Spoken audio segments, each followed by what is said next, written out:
welcome you.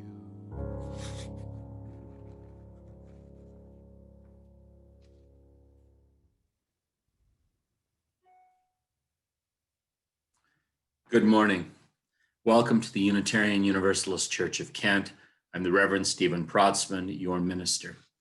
Thank you for joining us this morning as we gather virtually once again, a spiritual community that seeks to be diverse and inclusive as we inspire love, work for justice, and grow together in community. Wherever you are this morning, whoever you are, we welcome you. May our time together be a time of belonging, of caring for one another, of possibility for who we can be together as a community. We are a people who care for one another and value the connections we have with each other and with this community. And once again, I say welcome.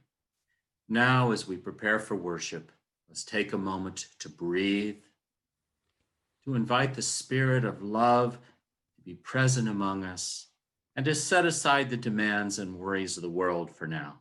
Today, as we remember and honor those who have gone before us, let us invite peace to dwell in our hearts and minds, and to remember once again that life and death are intimately connected and part of the great circle of eternity.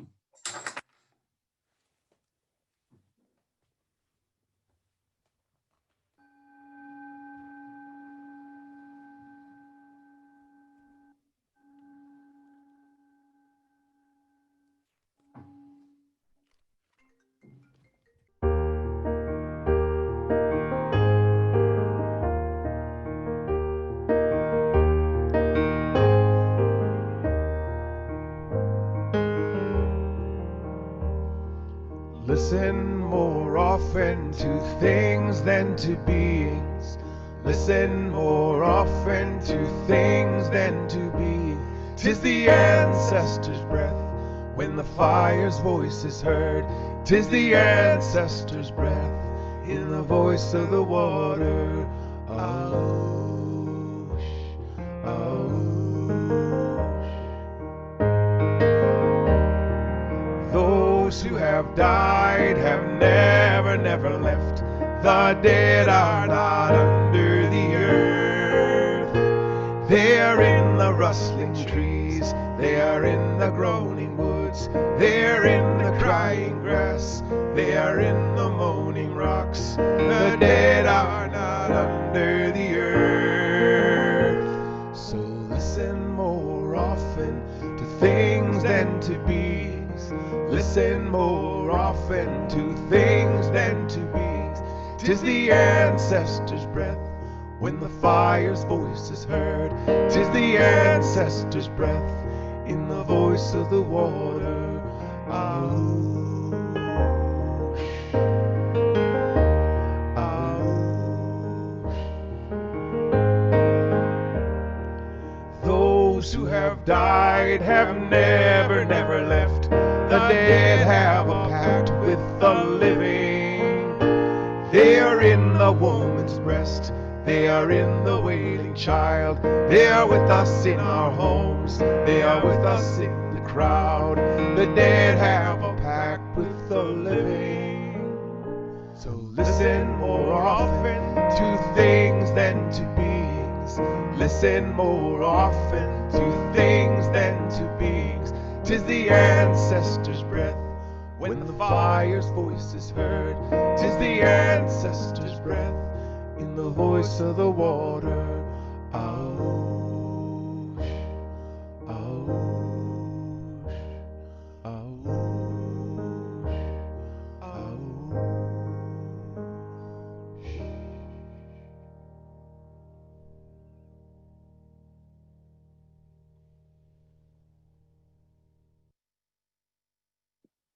Fall is the time of the year when I become reflective. The world is metamorphosizing from green to oranges, reds, and yellows. The vegetable harvest is nearly over, and the summer flowers are dying away. This season reminds me of life's ever spinning cycle, and I can feel it in my bones. The ancient pagans must have felt this relationship between nature's cycle and our own, for they believed that At this time of year, the veil between life and the spirit world becomes thin. The Samhain ritual celebrated the year's bountiful harvest, honored the ancestors, and remembered those who died in the last year. Many years ago, I attended a Samhain ritual, the first of several, with a friend who was a member of a Druidic pagan group. at, um, at the time, I was spiritually adrift in the wake of my first husband, Mike's death. I was eager to try anything to fill the aching void of sadness that I felt, and anything that wasn't Christianity felt safe. We sat in a circle around the fireplace in a small stone structure in one of Cleveland's metro parks. People took turns speaking aloud the names of loved ones whose loss they wanted to acknowledge. No one held back tears if tears came, and occasionally someone would moan or gasp in shared sympathy. This open expression of grief moved me deeply. In the silence and darkness of that sacred circle, I truly felt as though some curtain had lifted into the afterworld, and that the souls of those whose names had been called stood with and between us, holding us in love. Since that experience, I can't help but think of those I've lost as the days grow dark and cold.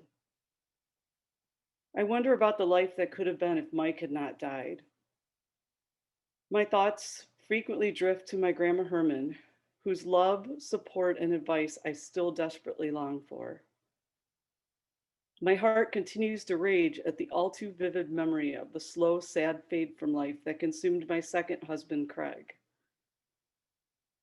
Because Craig loved Halloween with a passion that few could match, this season brings me both happiness and painful longing. The slower pace that comes with autumn, I'm sure, brings many of us to a place of contemplation, reflection, and remembrance, especially in this turbulent year. Come, let us remember those we've lost and hold each other in love as we name them, whether aloud or in the silent sanctuary of our hearts.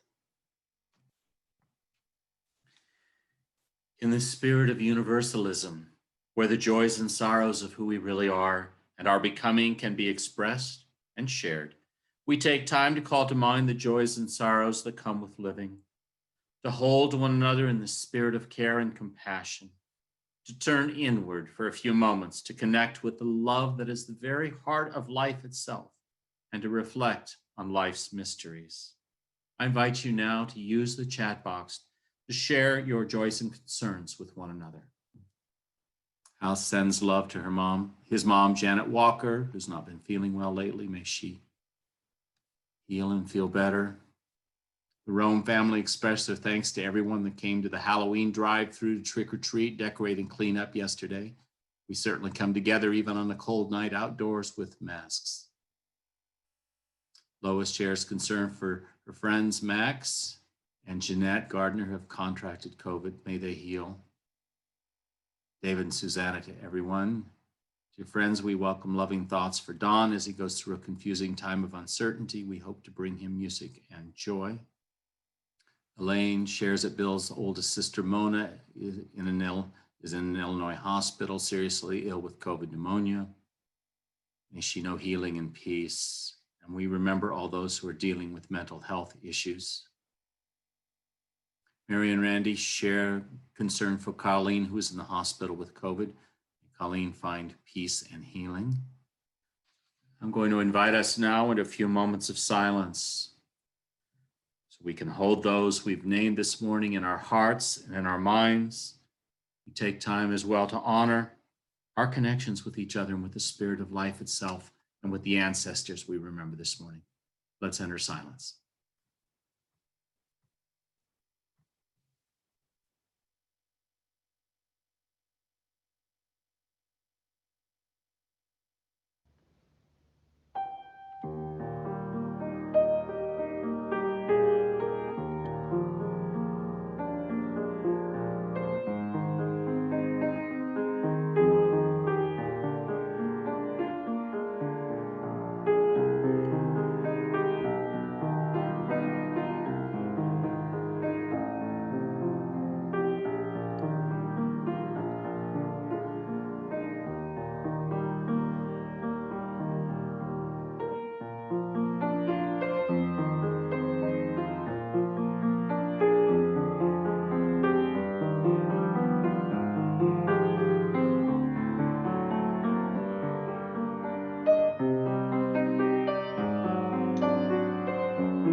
Today we are talking about our ancestors, those who have gone before us and passed away. This can be hard to talk about as grown-ups, and it can be particularly hard to talk about it with young people. The book I will read today is called Lifetime, and it was written by Brian Melanie and Robert Inkman. It's written for children, but what I found when I read it is that it was just as important for me, a grown-up, to get the message. Let's begin.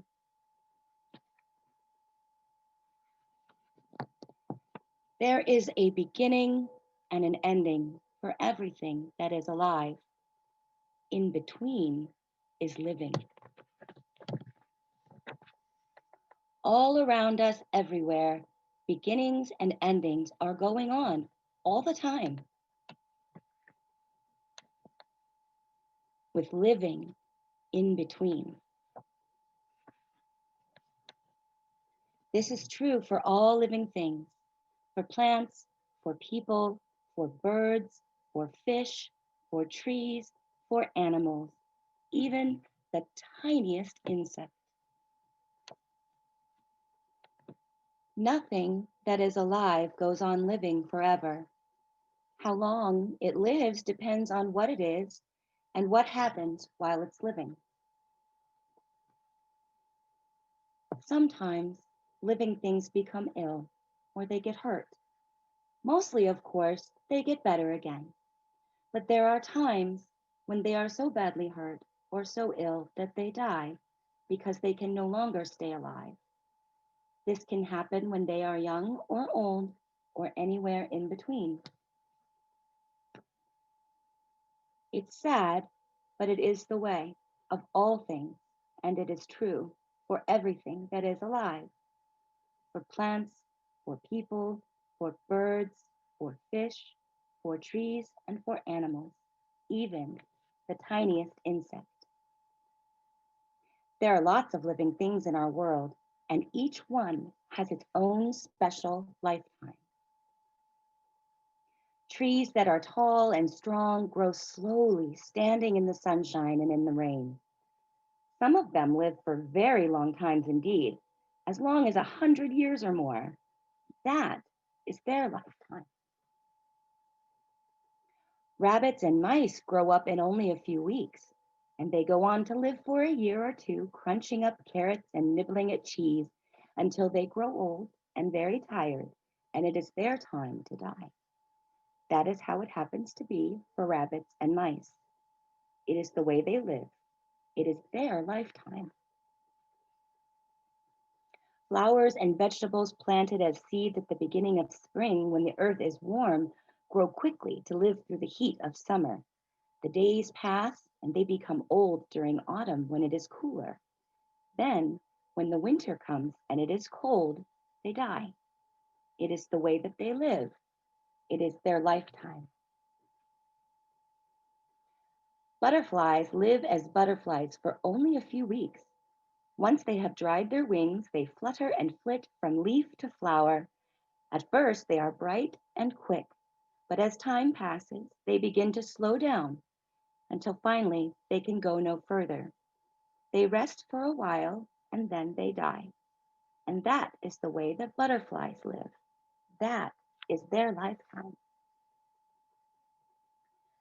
Birds grow up quite quickly too. It is often no more than a few months' time from the time they hatch until they are strong enough to fly and feed themselves. How long they live after that seems to depend upon their size. Mostly the bigger they are, the longer they will be alive. That is the way that birds live.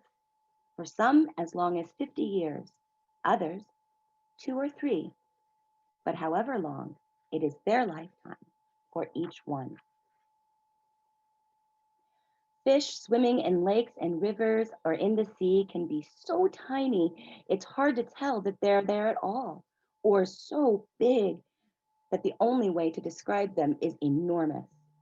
Again, as far as we know, it seems that the smaller they are, the shorter their lifetime. And that is how it is for fish. Their lives can be as little as a day or so, or as long as 80 or 90 years. It is the way they live, and those are their lifetimes. And people, well, like everything else that is alive, people have lifetimes too. They live for about 60 or 70 years or more, sometimes even longer, doing all the things that people do, like growing up and being grown up. It can happen, though, that just as it does with all other living things, that people become ill or get hurt. Mostly, of course, they do get better again, but there are times when they are so hurt or they are so ill that they die because they can no longer stay alive. It may be sad, but that is how it is for people. It is the way they live. It is their lifetime. So no matter how long they are or how short, lifetimes are really all the same. They have beginnings and endings, and there in the middle is the living in between. I read this book to my kiddos when my grandmother passed away. It was the first major experience with a family member dying. While reading it, my daughter Lola said, "Mama, that is so sad that the butterflies live for just a few weeks. They help the plants." It took me a minute to respond. But then I said, "Isn't it amazing what they can do in their lifetime? Isn't it awesome that their living in between is filled with good works and beauty?" Think about that sometimes when I'm remembering a beloved family member or a friend who has passed on. And it helps me focus on their living in between, the good they brought to the world, the love they created while they were here. And you know what? That love never goes away. It lives inside me now, and I get to keep it and pass it around for my lifetime. And when I think about that, it brings a smile to my face while I'm remembering them.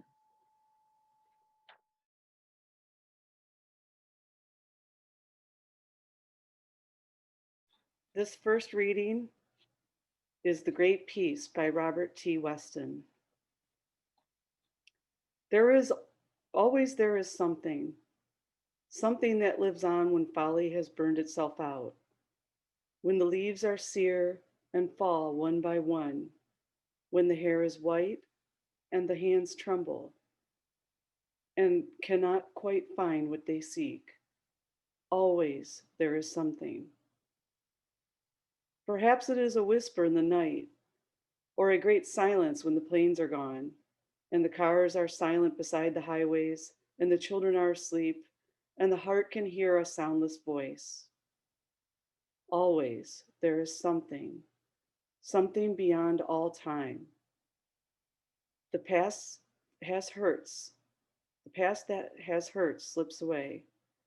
The humiliations, the failures, the resentment, the sorrows, the haunting fears dissolve into the healing night. The darkness is no longer darkness, but a comforting presence. And it comes, a great peace, flooding the heart. It comes, a sense of healing forgiveness. The reading continues. A sense of comprehending and forgiving compassion, a meaning in which all things are comprehended and made whole, though we, accepting, comprehend it not. Always there is something, and we, knowing this, need never fear again, nor hate, nor grieve, for there is always something above defeat and success alike, and to know and feel this is to know the great peace. And the second reading is titled Peace, My Heart by Rabindranath Tagore. Peace, my heart. Let the time for the parting be sweet. Let it not be a death, but completeness. Let love melt into memory and pain into songs. Let the flight through the sky end in the folding of the wings over the nest. Let the last touch of your hands be gentle like the flower of the night.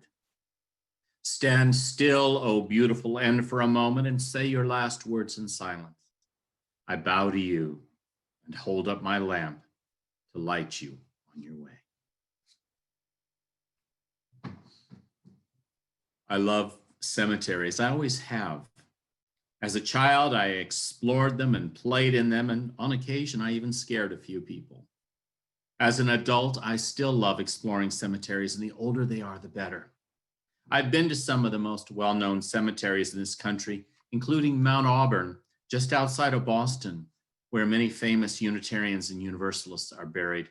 It's a beautiful place.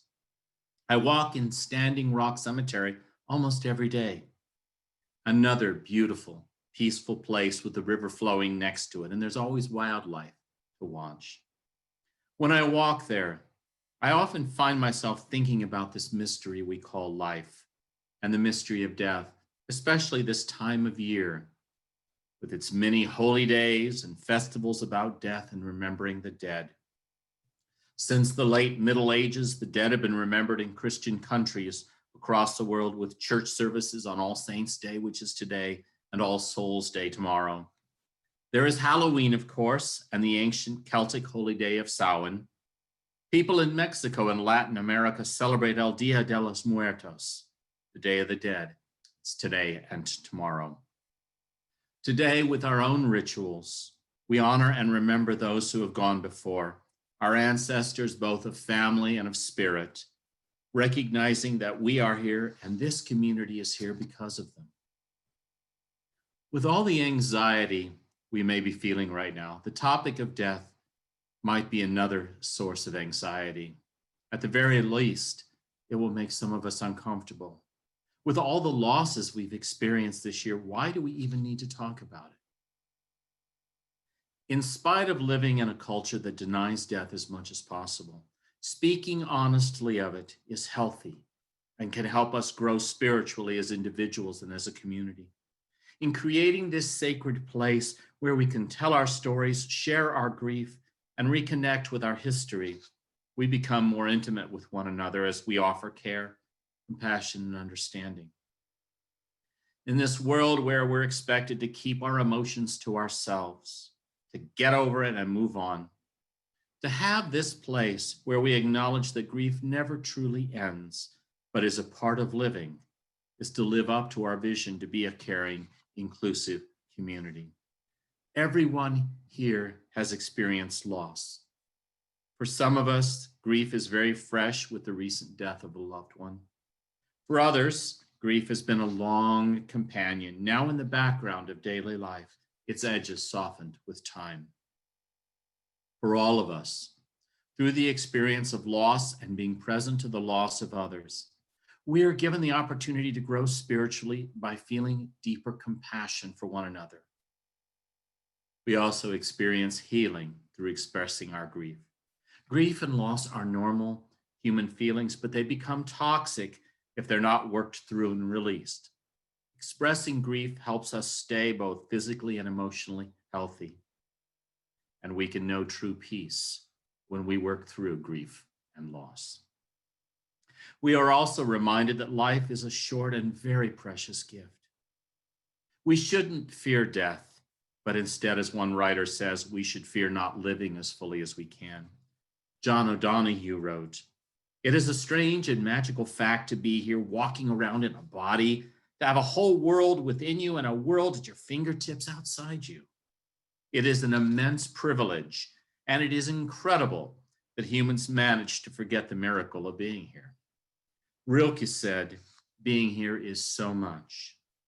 It is uncanny how social reality can deaden and numb us so that the mystical wonder of our lives goes totally unnoticed." John O'Donohue concludes by saying, "We are here, we are wildly and dangerously free." When we understand what a gift life is, we are challenged to reprioritize, to ask again what really matters. My late colleague Forrest Church wrote about how death helped him to live more fully after finding out he had terminal cancer. He wrote, "When dying comes calling at the door like a bracing wind, it clears our being of pettiness. It connects us to others. More alert to life's fragility, we reawaken to life's preciousness. We enter the sacred realm of the heart," he says, "where the one thing that can never be taken away from us, even by death, is the love we give away before we go. It is love, which is the heart of our work of remembering today. At every memorial service, I express one of life's greatest truths. The love that binds us to one another is stronger than death, and it will outlast time and even all the stars.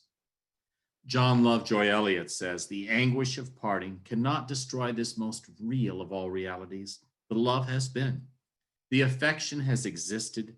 The ties have been woven. Life has been shared, the joys and the sorrows. This has been as real and strong as anything in life. The love that was once born can never die, for it becomes a part of us, of our lives, woven into the very texture of our being." These words remind us that our loved ones will always be a part of us, for nothing stored safely in our hearts can ever be lost, and their lives will inspire us to live more fully. As we name and remember our beloved dead, let us give thanks for them, the people and animals who helped make life richer and more joyful. In loving and guiding us, they made the world a better place. May we find peace and comfort in knowing they live on in us. And may we rejoice in the gift of their love for us and our love for them as we remember them.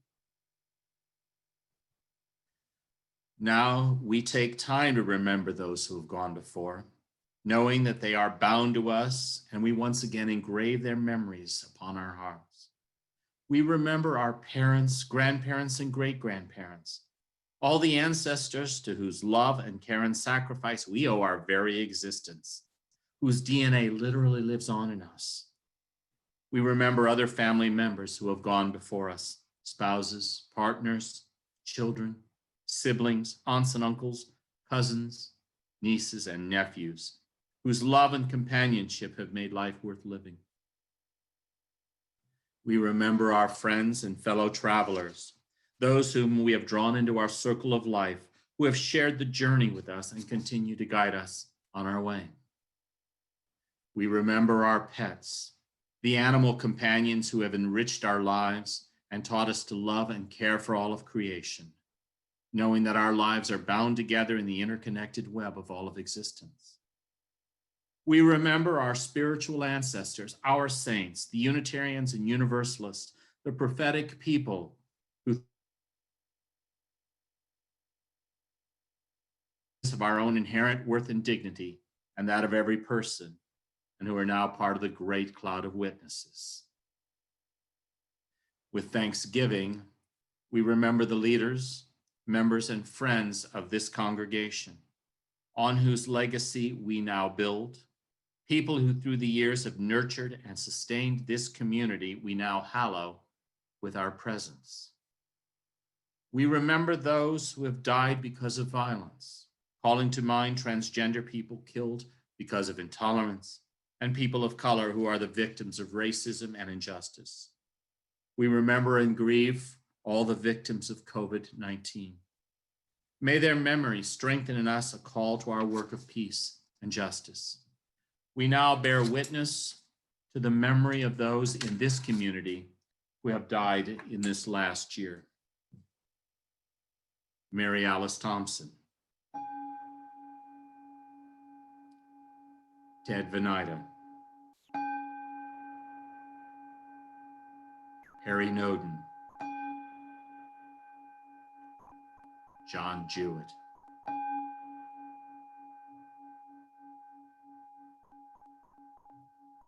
let us now bear witness to the memory of our own beloved dead.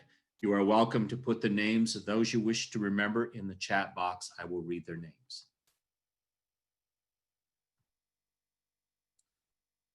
Grandmothers, Vera and Thelma, Aunt Kay, Robert Wood, Sue Reeves, Little Elk, Pets Kelly, Tasia, Kurt, Carter, and Tommy, Ruth and Jim Gidney, Olive Hobbs, Joan Kais, MJ Eckhouse, my brother-in-law Ron, Bev, Robert Hill, Bob Sanders, best friend Kate Baba, Richard Verweeb Sr., Tom Weir, Betty Kendrick, my mother Penny Dean, Paul and Mary Joyce Schaefer, Paul Workman Hovansik, Aaron's mother, Penny Dean, Jean Cole Yaley, Winnie, Jim, Carol, Mary Margaret Biggs, Tony Cirola, Nim Stone, grandmothers Millie and Edith, Alan Carroll, Deborah Lynn's mother and father, Audrey and Eddie, Keith Bowers, Brian Klemp, Lena, Jean, Bob, Jack, Marcella, Sally, Joe, Bill, and Sheila. Best childhood friend, Cindy. Cat Holtz's father, Pat, Chuck, Imogene, Dave, Mike, Ron Williams, Jacqueline Grubb Beal, Helen, Dorothy, Harder, Virginia, Wagsy the dog, Andrew, Carrie, Tom, Holly, my aunt, Dina's aunt, Janet Tipton, Christy Johnson, Andrew Hottenstein, Brett Orsburn, Ruth Schaefer Hottenstein, Connor's dad, Sonny Connor, Jesse Rikoski, Claudia's parents, Jerry and Marianne, and her grandmother, Nellie, Elsie and Clyde Gardner, Sylvia, Harvey, and Jane, Mildred, Walter, Ralph, and Paul, Sam, friend Pat Morton's sisters Pat and Shelley, Katie, Mike, who died of AIDS, Gary and Greg, Jamie, Ann's dad, Robert, and mother, Elizabeth, Millie, Christian, Christy's dear brother-in-law, Ron, Kara, Vivian's dad, Herb, Barbara Friedman, Elizabeth's father, Bob, Sally and Olive, Cat Holtz's brother, Carl Grubb Sr., Clinton and Olive Hobbs, Matilda and Aloysius, Edward and Helen, Bill, Bernice, and Ron, Michelle's grandparents, Pat Pownell, Graver Dean's grandmother, Emma, Albert and Roland. I ring the bell in their memory and honor.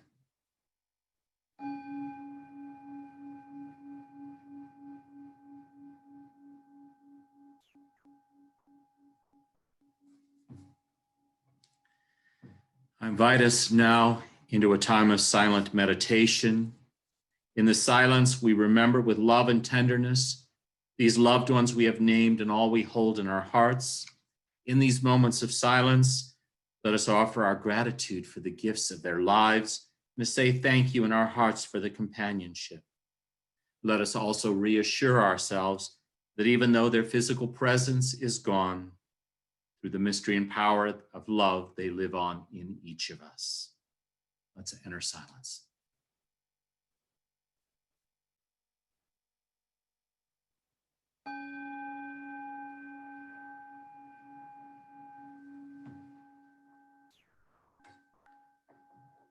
May we be renewed in the knowledge that as we remember them, their light continues to shine within each of us, part of love's light, which reveals to us all that is beautiful and good and worthy of joy and hope. To acknowledge this light, we now light a candle of memory.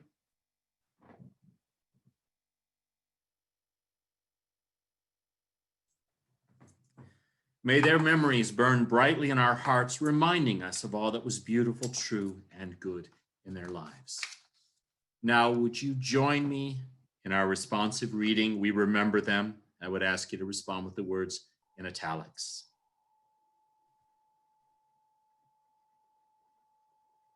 In the rising of the sun and in its going down, we remember them. In the blowing of the wind and in the chill of winter, we remember them. In the opening of buds and in the rebirth of spring, we remember them. In the blueness of the sky and in the warmth of summer, we remember them. In the rustling of leaves and in the beauty of autumn, we remember them. In the beginning of the year and when it ends, we remember them. As long as we live, they too shall live, for they are now a part of us. As we remember them. When we are weary and in need of strength, we remember them. When we are lost and sick at heart, we remember them. When we have decisions that are difficult to make, we remember them. When we have joys we yearn to share, we remember them. When we have achievements that are based on theirs, we remember them. So long as we live, they too shall live, for they are now a part of us as we remember them.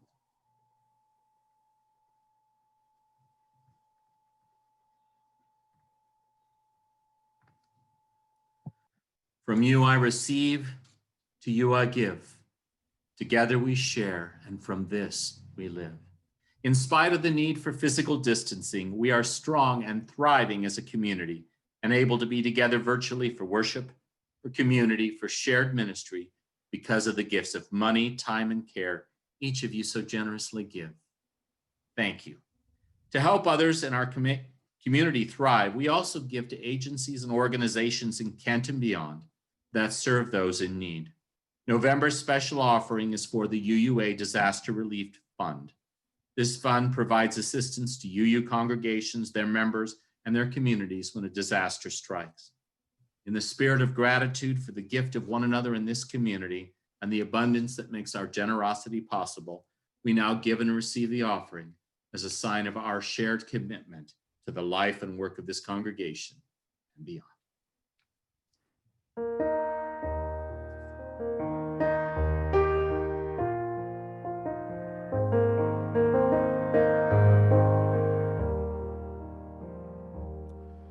God's given us years of happiness here.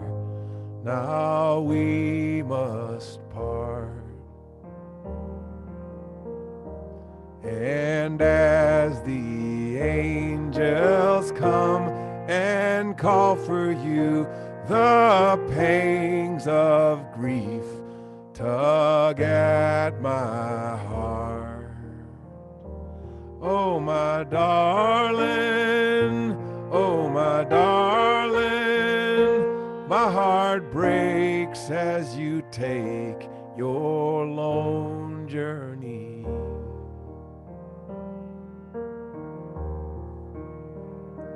The days will be empty, the nights so long, without you, my love. And as God calls for you, I'm left alone, but we will meet in heaven above. Oh, my darling, my darling, my heart breaks as you take your long journey. The memories of dear and happy ways that on earth we trod. And when you come, we will walk hand in hand as one in heaven in the family of God. Oh, my darling, my darling, my heart breaks as you take your lone journey. Oh, darling, my darling, my heart breaks as you take your lone journey.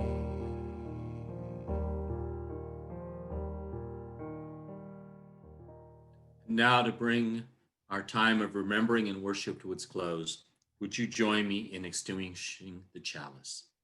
We extinguish this flame, but not the light of truth, the warmth of community, or the fire of commitment. May we carry these in our hearts and minds until we are together again. These are the words of the Reverend Judith Anderson. Remember us You who are living, restore us, renew us. Speak for our silence, tell our stories, continue our work. Bless the breath of life, sing of the mysteries, write your heart in the stars, dance the hidden patterns, weave the web of love. And now, knowing that our beloved dead live on in our hearts, may we go forth to sing of the mysteries, to weave a web of love, and to continue inspiring love, seeking justice, and growing in community. May it be so. Blessed be. Amen. And peace to your hearts.